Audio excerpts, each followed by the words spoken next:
ഇന്നൊരു morning mini വ്ളോഗാട്ടോ. ഏട്ടന്ന് leave ആയിരുന്നേ, അതുകൊണ്ട് രാവിലെ തന്നെ അടുക്കളയിലൊക്കെ കയറി ചായം കടിയൊക്കെ ഉണ്ടാക്കണേ. നൂൽപുട്ടാണ് ഇന്നത്തെ ചായക്കടി. ഞാൻ നാട്ടിൽ നിന്ന് വരുമ്പോൾ നൂൽപുട്ടിൻ്റെ അച്ചു കൊടുത്തിട്ടുണ്ടായിരുന്നു. അപ്പോൾ അത് തിരിക്കുന്ന ഏട്ടന് ഭയങ്കര ഇഷ്ടമായതുകൊണ്ട് നൂൽപുട്ട് ഫുൾ ഏട്ടനാണ് ഉണ്ടാക്കിയത്. അത് കഴിഞ്ഞ് ഞങ്ങൾ നേരെ ചിക്കൻ മേടിക്കാൻ വേണ്ടി പോയി. നാട്ടിലത്തെ അപേക്ഷിച്ച് നോക്കുമ്പോൾ ചിക്കനൊക്കെ അവിടെ ഭയങ്കര വില കേട്ടോ. ഞങ്ങളൊരു 1/2 കിലോ ചിക്കനൊക്കെ വാങ്ങിച്ച് നേരെ ബാലാജി സ്റ്റോറിൽ പോയി സാധനമൊക്കെ വാങ്ങിച്ച്.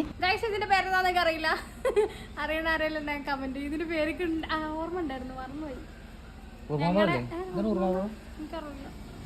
ഇത് ഞങ്ങളുടെ മരത്തിന്റെ ഇവിടുത്തെ കൊരങ്ങന്മാര് പൊട്ടിച്ചിരുന്നാണ് ഗൈസ്.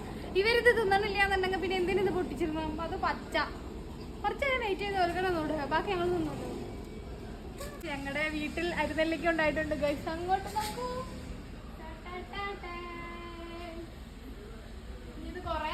രാവിലത്തെ മിനി വ്ളോഗാ പറഞ്ഞിട്ട് ഉച്ചക്ക് ആയിട്ടുണ്ടായിരുന്നു കേട്ടോ. അതൊക്കെ ആയി. അപ്പോൾ ഞാൻ കുക്കറിലാട്ടോ കറി വെച്ചത്. അങ്ങനെ ചിക്കൻ കറിയൊക്കെ ആയിട്ട് ഞങ്ങൾ വേഗം നൂൽപുട്ട് കഴിച്ചു. അപ്പോൾ ബൈ.